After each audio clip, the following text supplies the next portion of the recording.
ओम महालक्ष्मी च विद्महि विष्णुपत्नी च धीमहि तन्नो लक्ष्मी प्रचोदयात्। जय माँ लक्ष्मी। आज 26 दिसंबर 2025 दिन शुक्रवार का दिन है, माँ लक्ष्मी का दिन है। आपका दिन शुभ हो, मंगलमय हो, यही भगवान जी से मेरी प्रार्थना है। जैसा कि आप सभी जानते होंगे, आज शुक्रवार को व्यतिपात योग का निर्माण हो रहा है दोपहर में 2 बजे के आसपास से। उससे पहले आज सिद्ध योग का निर्माण है। साथ के साथ आज षष्ठी तिथि रहेगी 1:53 के आसपास। उसके बाद सप्तमी तिथि है। आज नक्षत्र रहेगा सद्भिषा नक्षत्र और पूर्वा भाद्रपद नक्षत्र। सिद्ध योग का निर्माण और व्यतिपात योग का निर्माण आज के दिन को श्रेष्ठ बना रहा है। आज पंचक भी है। पंचक के बारे में सर्वश्रेष्ठ जानकारी कमेंट्स में वीडियो पिन किया हुआ है, आप जरूर देखिएगा। साथ के साथ आज रवि योग और कुमार योग का भी निर्माण हो रहा है। आज राहु काल का अशुभ समय रहेगा 11:08 से 12:27 के आसपास। सूर्योदय का समय 1:10 से सूर्यास्त का समय 5:44। आज सुनी जाने वाली सभी कथाओं का रसवादन आइए आरंभ करते हैं। आप सभी जानते होंगे आज अभिजीत मुहूर्त 12:06 से 12:48 के आसपास रहने वाला है। आज लाभ का चौघड़िया सुबह 8:39 से 9:48 के आसपास है। प्रिय श्रोताजनों, इस समय आप कोई नए श्रेष्ठ शुभ काम की शुरुआत करते हैं तो लाभ होता है। व्यतिपात योग 2 बजे बाद है, तो उसके बाद आप कोई भी शुभ और श्रेष्ठ काम ना करें। वैसे भी अभी खरमास चल रहा है, कोई भी नया काम कोई भी शुरू नहीं किया जाएगा। तो आरंभ करते हैं आज सुनी जाने वाली श्रेष्ठ कथाएं। मैं इसी तरह से सर्वश्रेष्ठ पंचांग और कथाएं इसी समय आपके लिए अपलोड करती हूँ, आप जरूर उन्हें सुनिएगा।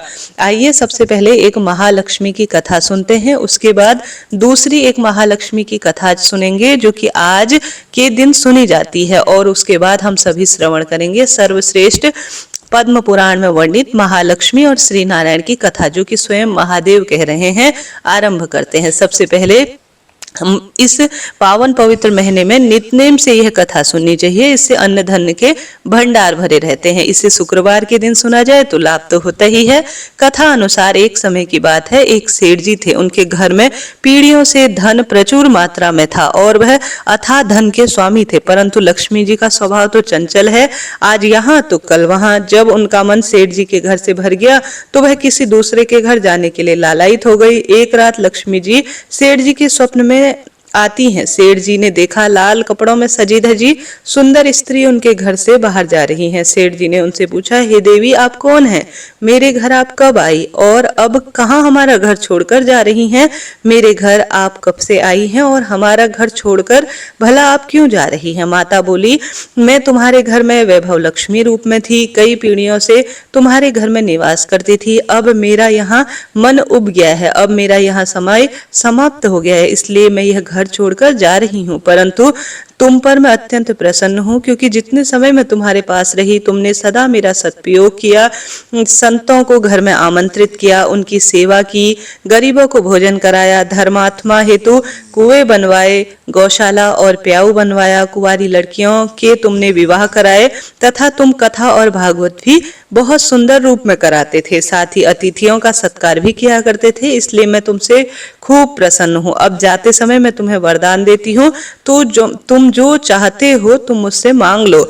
अब सेठ जी सोचने लगे कि मैं अकेला क्या वरदान मांगूंगा, मेरी 4 बहुएं हैं, मैं उनसे पूछकर वरदान मांगता हूँ। एक दिन का माता रानी से समय ले लेता हूँ। तब सेठ जी ने लक्ष्मी जी से कहा, माता, अगर आप प्रसन्न हैं तो मैं कल जो है अपनी 4 बहुओं से सलाह मशवरा लेकर आपको बताऊंगा कि मुझे क्या वर चाहिए। लक्ष्मी बोली, ठीक है, जैसी तुम्हारी इच्छा, मैं कल फिर से आ जाऊंगी, तब तुम अपना वर मांग लेना। ऐसा कहकर माता अंतर्ध्यान हो गई। अब सेठ जी ने सुबह उठते ही 4 बहुओं को बुलाया और अब उन्होंने अपने सपने में आई हुई सारी बात जो है उनसे कही, बहुओं से सलाह भी मांगी। सेठ जी की सबसे बड़ी बहू बोली, आप माता रानी से सारा गोदाम अनाज से भरवा लो ताकि हमें कोई खाने की कमी ना रहे। सेठ जी की दूसरी बहू से पूछा तो वह बोली, पिताजी, इतने अनाज रहेंगे तो उनमें कीड़े पड़ जाएंगे, अनाज खराब हो जाता है। ऐसे में पिताजी आप ऐसा करो, माता लक्ष्मी से सोने चांदी की तिजोरी भरवा लो। सेठ जी सेठ में पड़ गए, अर्थात सोच में पड़ गए। तब तीसरी बहू से पूछा तो वह बोली, पिताजी आप हम चारों के लिए धन से भरे 4 महल मांगो, खूब पैसा होगा, आने वाली पीढ़ियों के पास धन की कमी नहीं होगी। अब तो सेठ जी जो है सोच में पड़ गए, अब क्या किया जाए। तब उन्होंने अपनी छोटी बहू, जो कि बहुत धार्मिक प्रवृत्ति की थी और बुद्धिमान थी और मध्यम वर्गीय परिवार से थी, गरीब सी थी, सब मजाक उड़ाते थे, परंतु ससुर जी जानते थे यह बहुत बढ़िया है और इसके विचार अति उत्तम है। वह बोली, पिताजी लक्ष्मी जी को अगर जाना होगा ना तो वह अवश्य चले जाएंगी, फिर धन संपत्ति कुछ भी नहीं टिकेगी। अगर आप जो है मेरी सलाह मांगे, अगर वह टिक भी जाती हैं तो हमारी आने वाली पीढ़ियां उन्हें देखकर आलसी व अहंकारी हो जाएंगी। इसलिए पिताजी आप लक्ष्मी जी से कहें कि अगर वह जाना चाहती हैं तो अवश्य जाएं, किंतु हमें यह वरदान दे कि हमारे घर में सज्जनों की सेवा पूजा होती रहे, हरि कथा होती रहे, मेहमान आए तो उनका आदर सत्कार भी होता रहे और परिवार के सभी सदस्यों में प्रेम भी बना रहे, क्योंकि अगर प्रेम होगा तो परिवार में कोई परेशानी आएगी तो सब मिलजुल कर काट लेंगे। सेठ जी को छोटी बहू की बात खूब समझ में आ गई। वह खुशी खुशी रात होने का इंतजार करने लगे। रात हो गई, माता फिर से सेठ जी के सपने में आती हैं और सेठ जी से पूछती हैं, तुमने अपनी बहुओं से सलाह मशवरा कर लिया क्या? बोलो तुम्हें क्या चाहिए? सेठ जी कहते हैं, हे माते, यदि आपको जाना है तो आप प्रसन्न होकर जाएं, परंतु मुझे यह वरदान दीजिए कि मेरे घर में सदैव हरि कीर्तन होता रहे, संतों की सेवा होती रहे, अतिथियों का सत्कार होता रहे, परिवार के सदस्यों में प्रेम बना रहे। यह सुनकर माता चौंक जाती हैं और कहती हैं, यह तुमने क्या मांग लिया? जिस घर में हरि कथा होगी, संतों की सेवा होगी, वो और दान पुण्य होगा और आपस में प्रेम बना रहेगा, एक दूसरे का सम्मान होगा, हरि कीर्तन सत्संग होता रहेगा, तो उस घर में साक्षात नारायण स्वयं ही वास करेंगे और जहाँ श्री नारायण वास करेंगे वहां मेरा निवास लक्ष्मी रूप में सदा सर्वदा हो जाएगा। यह मांगकर तुमने तो हमेशा के लिए मुझे अपने घर में रहने के लिए विवश कर दिया।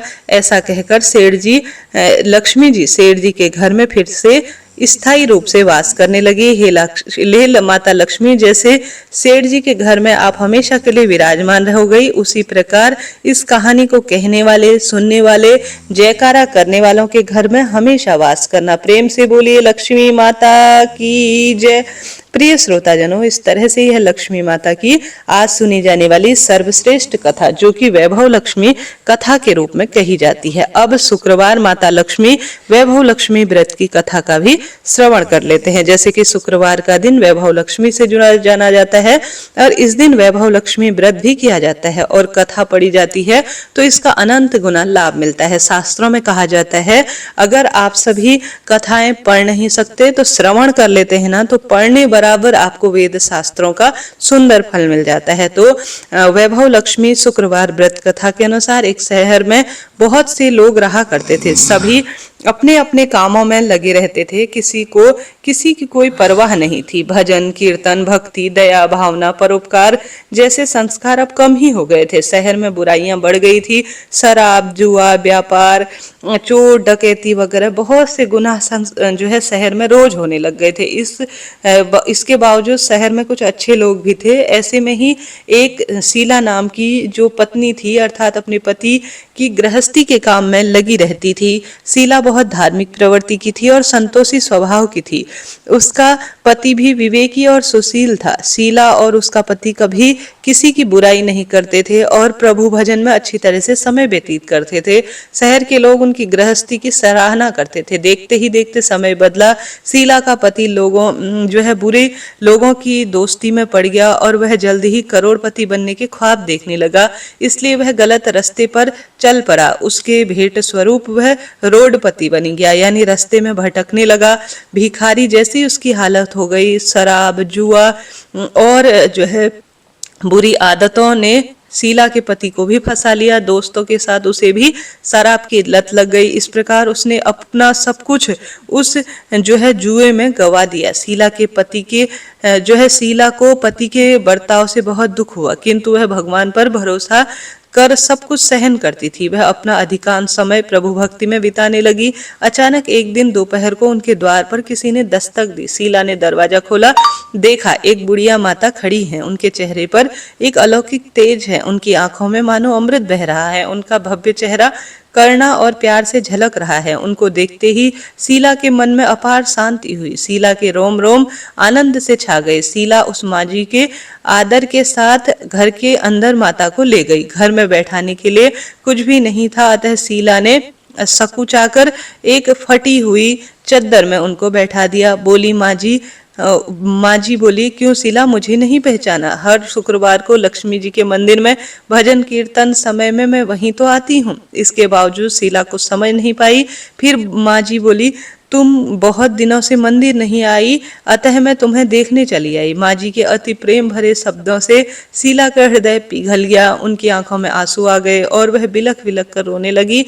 माँ जी ने कहा, बेटी, सुख और दुख तो धूप और छांव जैसे होते हैं, धैर्य रखो बेटी, मुझे तेरी सारी परेशानी पता है। माँ जी के व्यवहार से शीला को काफी राहत मिली और सुख की आस में उसने माँ जी को अपनी कहानी सुना दी। कहानी सुनकर माँ जी ने कहा, कर्म की गति न्यारी होती है, हर इंसान को अपने कर्म भुगतने पड़ते हैं, इसलिए तू चिंता मत कर, अब तू कर्म भुगत चुकी है, अब तेरे सुख के दिन अवश्य आएंगे। तू माँ लक्ष्मी की भक्त है।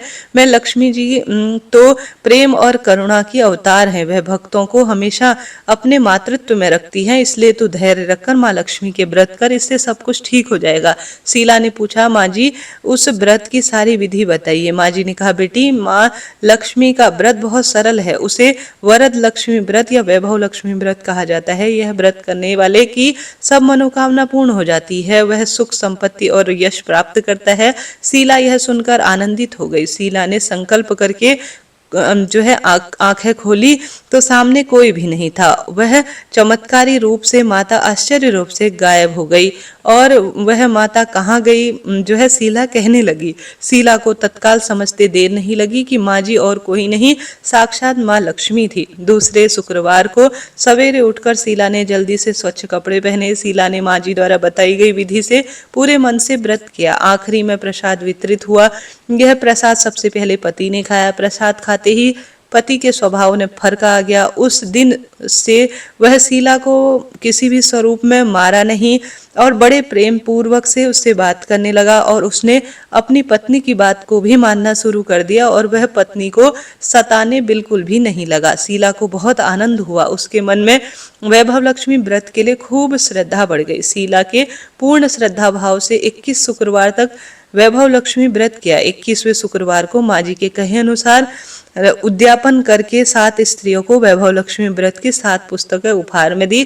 फिर माता लक्ष्मी ने धन लक्ष्मी स्वरूप की छवि को वंदन करके भाव से मन ही मन प्रार्थना करने लगी, हे माँ धन लक्ष्मी, मैंने आपको वैभव लक्ष्मी व्रत की मन्नत मानी थी, वह व्रत आज पूर्ण किया। हे माँ, मेरी हर विपत्ति दूर करो, हमारा कल्याण करो, जिसे संतान न हो उसे संतान दो, सौभाग्यवती स्त्री का सौभाग्य हमेशा अखंड रखो, कुंवारी लड़की को मन भावन पति देना।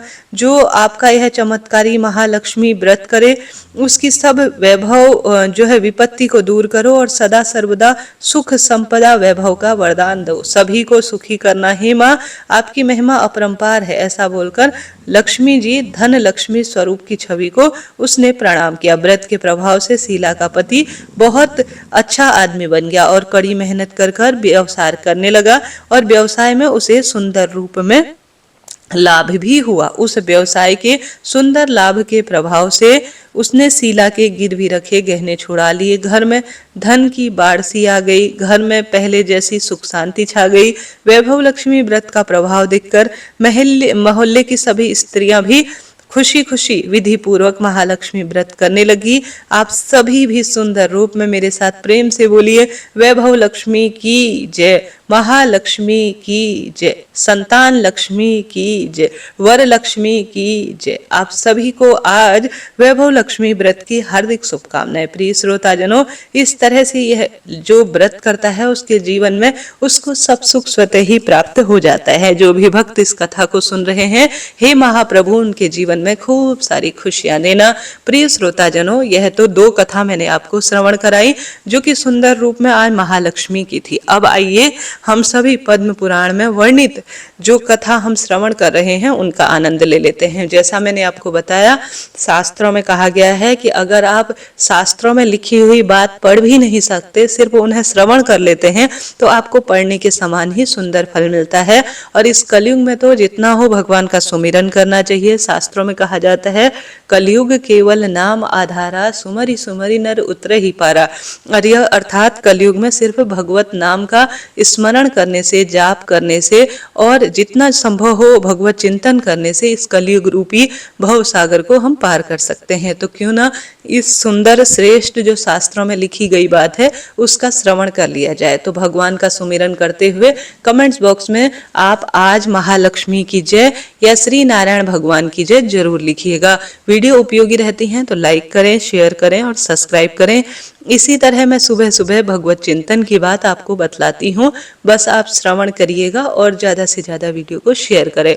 अब श्रीमद् भगवत गीता में वर्णित इस कथा का श्रवण आज जो है श्री नारायण बता रहे हैं। तो इसी कथा में आज नारद जी बोले, ज्ञान योग के विशेषज्ञ महात्माओं, अब मैं भक्ति, ज्ञान और वैराग्य की स्थापना करने वाले सुखदेव जी के कहे हुए श्री मत भगवत गीता शास्त्र की कथा द्वारा यत्न पूर्वक उज्जवल ज्ञान यज्ञ करूंगा। यह यज्ञ मुझे कहाँ करना चाहिए, इसके लिए कोई स्थान बतलाइए। आप लोग वेदों में परंपरागत है, इसलिए मुझे सुख शास्त्र अर्थात श्रीमद् भगवत गीता की महिमा भी सुनाइए और बतलाइए कि श्रीमद् भगवत गीता कितने दिनों में सुननी चाहिए और उसे कौन से सुनने की विधि है। तब श्री सनकादिक ने कहा, नारद जी आप विनयी और विवेकी हैं, सुनिए हम आपकी पूछी हुई सभी बातें बताते हैं।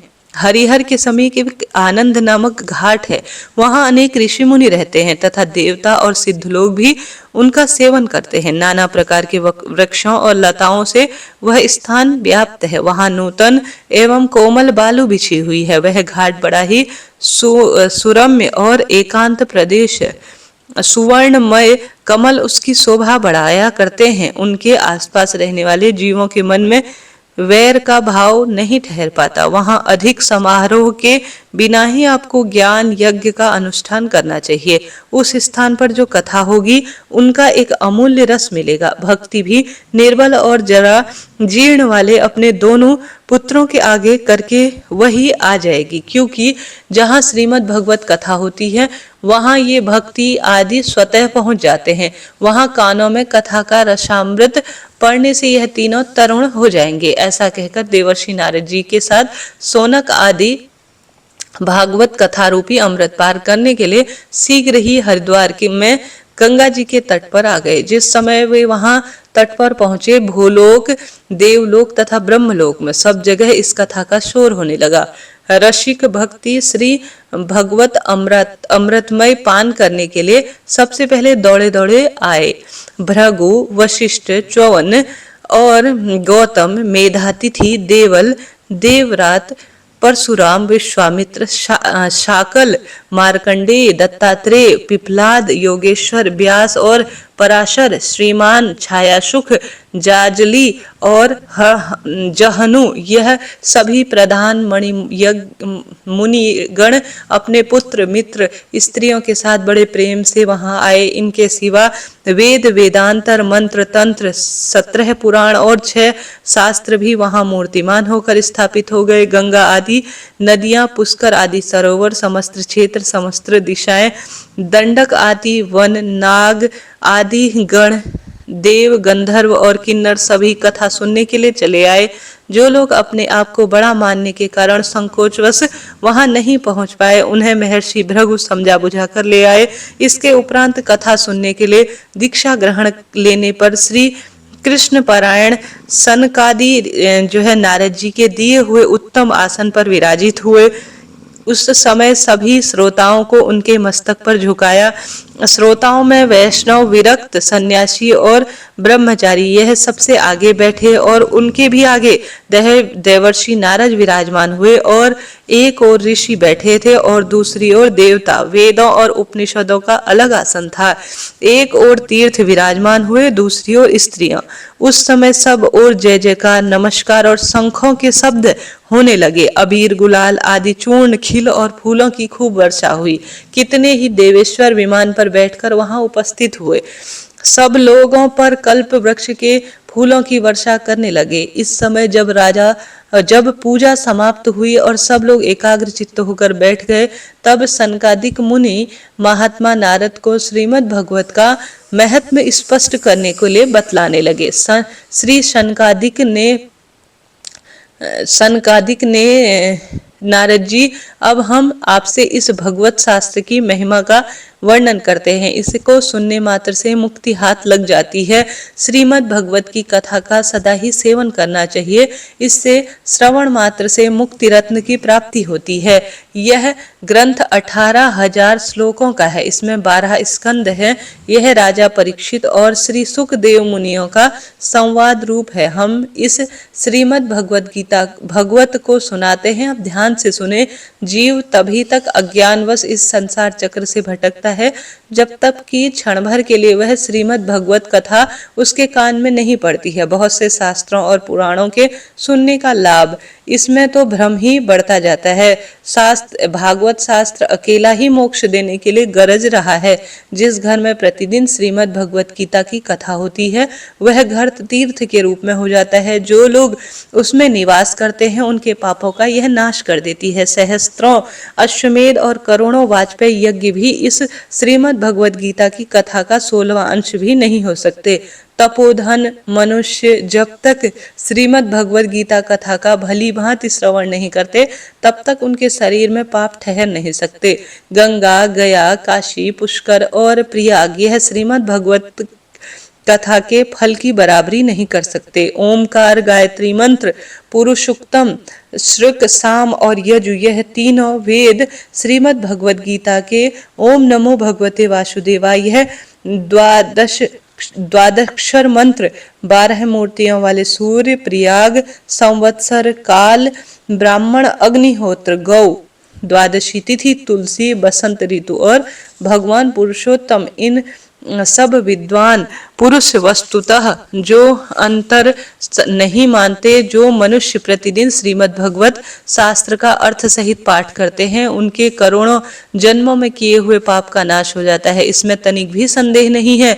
जो प्रतिदिन श्रीमद् भगवत गीता के आधे या चौथाई श्लोक का भी पाठ करता है, उसे राजसूय और अश्वमेध यज्ञ का फल प्राप्त होता है। नित्य श्रीमद् भगवत गीता का पाठ करना, श्री हरि ध्यान करना, तुलसी के पौधे को सींचना और गौ की सेवा करना, ये चारों समान है। जो पुरुष अंतःकाल में श्रीमद् भगवत गीता का वाक्य सुन लेता है, उस पर प्रसन्न हो भगवान गोविंद उसे अपना बैकुंठ धाम तक दे देते हैं। जो मनुष्य इसे सोने के सिंहासन पर रखकर श्री विष्णु भक्त को दान करते हैं, उसे निश्चित ही भगवान कृष्ण का सायुज्य प्राप्त होता है। जिस दुष्ट ने अपने जन्म से लेकर समस्त जीवों में एक चित्त को एकाग्र कर कभी श्रीमद् भगवत गीता का थोड़ा सा कथा अमृत का थोड़ा सा भी रसवादन नहीं किया, उसे अपना सारा जन्म चांडाल और गधे के समान व्यर्थ ही गवा दिया। वह तो माता को प्रसव की पीड़ा पहुंचाने के लिए ही उत्पन्न हुआ था। यह कितने खेद की बात है। जिसने इस सुख शास्त्र के थोड़े से वचन नहीं सुने, वह पापात्मा जीते जी भी मुर्दे के समान है। वह इस पृथ्वी का भार रूप है। मनुष्य होकर भी पशु के तुल्य है, उसे धिक्कार है। इस प्रकार उसके विषय में स्वर्ग के प्रधान देवता कहा करते थे। संसार में श्रीमद् भगवत की कथा परम दुर्लभ है। जब करोड़ जन्मों के पुण्य का उदय होता है, तब इसकी प्राप्ति होती है। इसलिए योग निधि बुद्धिमान नारद जी श्रीमद् भगवत गीता का यत्न पूर्वक श्रवण करना चाहिए। इसके लिए कई दिनों का कोई नियम नहीं है, सदा ही इसको सुनना उत्तम बताया गया है। सत्य भाषण और ब्रह्मचर्य का पालन करते हुए सदा ही इसको उत्तम रूप में सुनना चाहिए, किंतु कलयुग में ऐसा होना कठिन है। इसलिए इसके विषय में श्री सुखदेव जी के आदेश अनुसार यह विशेष विधि जान लेनी चाहिए। मन के असमय रोग के आक्रमण, मनुष्य की आयु के हास और कलयुग के अन्य दोषों की संभावना के कारण सप्ताह में ही भागवत के श्रवण का नियम किया गया है। कलयुग में अधिक दिनों तक मन की प्रवृत्तियों पर काबू रखना, नियमों का पालन करना और विधि पूर्वक जो है दीक्षा ग्रहण करना कठिन है। इसलिए इस समय सप्ताह श्रवण का विधान है। प्रतिदिन श्रद्धा पूर्वक श्रीमद् भगवद गीता आदि से अंत तक सुनने का जो फल मिलता है वही सुखदेव जी ने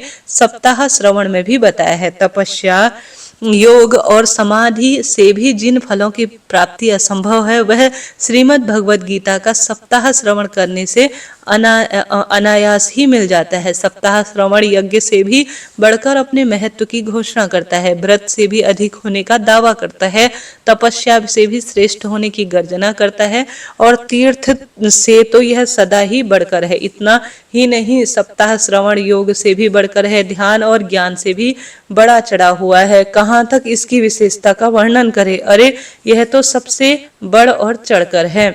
सौनक जी ने पूछा, सूत जी यह तो आपने बड़े आश्चर्य की बात कही। माना कि श्रीमद् भगवद गीता पुराण, योग वेत्ता ब्रह्मा जी के आदिकारक जो है भगवान श्री पुरुषोत्तम का निरूपण करने वाला है, परंतु यह इस युग में ज्ञान और आदि साधनों का तिरस्कार करके उनमें कल्याण दायक कोई और साधन इससे बढ़कर नहीं है। सूत जी ने कहा, सौनक जी जब भगवान श्री कृष्ण इस धरा धाम को छोड़कर अपने परम धाम को पधारने के लिए उद्धृत थे, उस समय उद्धव जी ने उनके मुख से एकादश स्कंद में वर्णित ज्ञान का उपदेश सुनकर भी उनसे इस प्रकार कहा। उद्धव जी बोले, गोविंद अब आप तो अपने भक्तों का कार्य सिद्ध करके परम धाम को पधारना चाहते हैं, किंतु मेरे मन में एक बड़ी चिंता है, उसे सुनकर आप मुझे सुखी कीजिए। देखिए यह भयंकर कलिकाल आना ही चाहता है, फिर भी संसार में दुष्ट लोग उत्पन्न होंगे, उन्हें उनके ससर्ग साधु पुरुष भी उग्र स्वभाव के हो जाएंगे। उस समय उनके भार से दबी हुई यह गोरूप धारिणी भूमि किसकी शरण में जाएगी? कमल नयन, मुझे तो आपके सिवा कोई दूसरा रक्षक दिखाई नहीं दे रहा है, इसलिए भक्तवत्सल आप साधु पुरुषों पर दया करके यहाँ से मत जाइए। निराकार एवं चिन्मय होते हुए आपने भक्तों के लिए यह सगुण रूप धारण किया, अब वही भक्त आपके वियोग में पृथ्वी पर कैसे रहेंगे? निर्गुण की उपासना तो बहुत कठिन है, अतः उनसे ही हो नहीं सकती, इसलिए मेरे कथन अनुसार कुछ विचार कीजिए। सूत जी ने कहा, प्रभाव क्षेत्र में उद्धव जी के वचन सुनकर श्रीहरि ने सोचा, भक्तों के अविलंब होने के लिए इस समय मुझे क्या करना चाहिए? इस प्रकार विचार करके भगवान ने अपना संपूर्ण तेज श्रीमद् भगवत के जो है भगवत में स्थापित कर दिया। वह अंतर्ध्यान होकर श्रीमद् भगवत रूपी समुद्र में प्रवेश कर गए। इसलिए यह श्रीमद् भगवत भगवान गीता की साक्षात स्वरूप मूर्ति है। इसके सेवन तथा सुनने, पढ़ने और दर्शन करने से सभी पापों का नाश कर देती है। यह इसी से इसका सप्ताह श्रवण सबसे बढ़कर माना गया।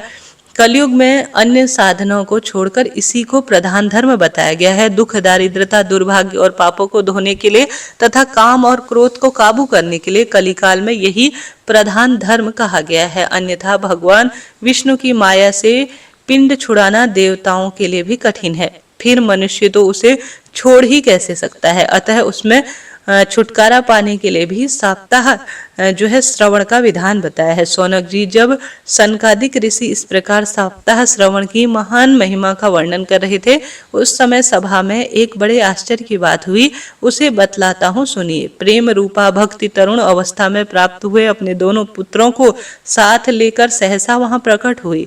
उस समय उसके मुख से श्री कृष्ण गोविंद, हरे मुरारी, हे नाथ नारायण वासुदेवाय आदि भगवान के नामों का बारंबार उच्चारण हो रहा था। इस समाज में बैठे हुए श्रोताजन जब श्रीमद् भगवद गीता के अर्थभूत भगवान के गले की हार और मनोहर भेष वाली भक्ति देवी को वहां उपस्थित देखा तो मन ही मन तर्क करने लगे, ये मुनियों के बीच में कैसे आ गई, इसका यहाँ किस प्रकार से प्रवेश हुआ। तब सनकादिक ने कहा, इस समय ये भक्ति देवी यहाँ कथा के अर्थ से प्रकट हुई है। उसके ये वचन सुनकर भक्ति ने पुत्रों सहित अत्यंत विनीत होकर सनत कुमार जी से कहा, महानुभाव, मैं कलयुग में नष्ट प्राय हो चुकी हूँ, किंतु आपने भागवत कथा रूपी अमृत से मुझे सींचा है, आज से फिर पुष्ट कर दिया है। अब आप बताइए मैं कहाँ रहूं। तब ब्रह्म कुमार सनक आदि ऋषियों ने कहा, भक्ति भक्तों के हृदय में भगवान गोविंद के सुंदर रूप की स्थापना करने वाली है। वह अनन्य प्रेम प्रदान करने वाली तथा संसार रोग को हर लेने वाली है। तुम वही भक्ति हो, अतः धैर्य धारण कर नित्य निरंतर भक्तों के हृदय मंदिर में वास करो। वहां ये कलयुग के दोष के सारे संसार में प्रभाव डालने में असमर्थ होकर भी तुम्हारी ओर आंख उठाकर नहीं देख पाएंगे। इस प्रकार उसकी आज्ञा पाते ही भक्ति देवी भगवतों के हृदय मंदिर में विराजमान हो गई। सौनक जी, जिनके हृदय में एकमात्र श्रीहरि की भक्ति का निवास है, वे मनुष्य सारे संसार में निर्धन होने पर भी धन्य है, क्योंकि इस भक्ति की डोर से बंधकर साक्षात भगवान ने अपने धाम को छोड़कर सर्वथा उनके हृदय में बस जाते हैं। भूलोक में श्रीमद् भगवद गीता साक्षात परब्रह्म का स्वरूप है। हम इनकी महिमा आज तुमसे कहां तक बयान करें। इसका आश्रय लेकर पाठ करने वाले इसे वक्ता और श्रोता दोनों को भगवान श्री कृष्ण के समान और समता प्राप्त कर लेते हैं। अतः इनको छोड़कर कोई अन्य धर्म का प्रायोजन नहीं है। हर हर महादेव। जय श्री कृष्ण। बोलिए श्री कृष्ण भगवान की जय। और बहुत सुंदर रूप में भगवान श्री कृष्ण के श्रेष्ठ पद्म पुराण की जय। और साथ के साथ श्रीमद् भगवद गीता की जय। प्रिय श्रोताजनों, कितनी सुंदर बात कही है ना कि इस कलयुग में श्री नारायण का सुंदर रूप श्रीमद् भगवद गीता का श्रवण करना, उनकी कथाओं का श्रवण करने से बढ़कर कुछ भी नहीं है। किसी न किसी स्वरूप में इसे श्रवण करना चाहिए। इससे भक्ति का संचार होता है और कलिकाल में भगवान की प्राप्ति होती है। इस तरह से प्रिय श्रोताजनों, यह मैंने पद्म पुराण के उत्तरखंड में वर्णित यह बात आपको बताई कि भगवान जी किस स्वरूप में कलयुग में हमारे साथ हैं और पद्म पुराण का किस तरह से पाठ करना चाहिए, कितने दिनों में श्रवण करना चाहिए और किस स्वरूप में इसका गान करना चाहिए और इसका क्या फल मिलता है, यह भगवान जी ने बतलाया है श्रीमद् भगवत गीता के बारे में पद्म पुराण में। आपने सुना, आपका धन्यवाद और आभार। जला सा भी यह वीडियो उपयोगी रहा हो तो राधे राधे लिखें और वीडियो को लाइक शेयर करें। राधे राधे।